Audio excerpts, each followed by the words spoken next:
Welcome to the Counseling and Wellness Services Anxiety Workshop. This video will provide an introduction to the workshop as well as definitions of some key terms. The Anxiety Workshop is set up in a series of sequential steps. Please complete each step prior to moving on to the next step. Complete all steps in order, as it may become confusing if you jump around. You don't have to complete the workshop in one sitting. You can leave the workshop and return later. Just remember which step you were on when you left. Anxiety is an inevitable part of everyday life. Quite often, anxiety is a normal and appropriate response to a situation. Mild to moderate levels of anxiety can increase motivation, productivity, and performance. At times, even intense levels of anxiety enable us to protect others and ourselves against a perceived threat. Anxiety becomes problematic when it becomes excessive and feels difficult to control or manage. If you found your feelings of anxiety to be overwhelming, you will likely find the information in this workshop helpful. The purposes of this workshop are to gain a better understanding of the types of anxiety you experience, learn how to identify the signs and symptoms of anxiety, learn how to evaluate and respond to anxiety, and learn to help manage the symptoms of anxiety that you experience. One of the first tasks you'll be asked to complete is an anxiety symptom checklist.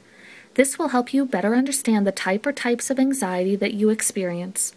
The workshop will then cover a wide range of topics related to anxiety and stress.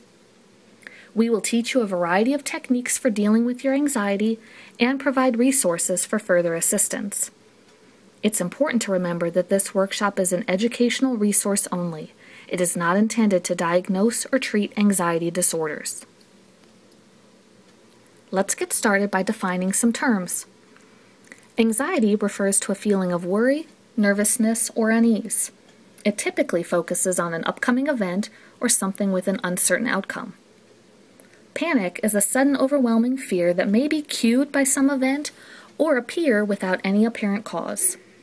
People experiencing panic often report some of the following symptoms: pounding or racing heart, sweating, trembling or shaking, difficulty breathing, a choking feeling, chest pain or discomfort, nausea, dizziness, fear of losing control, fear of dying, and or a feeling that things don't feel real or that you feel detached from yourself. Fear is an unpleasant emotion caused by the belief that someone or something is dangerous, is likely to cause pain, or may be a threat. Phobia refers to an extreme or irrational fear of or aversion to something. Stress is the body's reaction to a change that requires a physical, mental, or emotional adjustment or response. These definitions are included in the handout listed just below this movie. Feel free to open the document and print these definitions. Now let's move on to Step 2 of the workshop. Click on Step 2 below, then open and complete the anxiety checklist.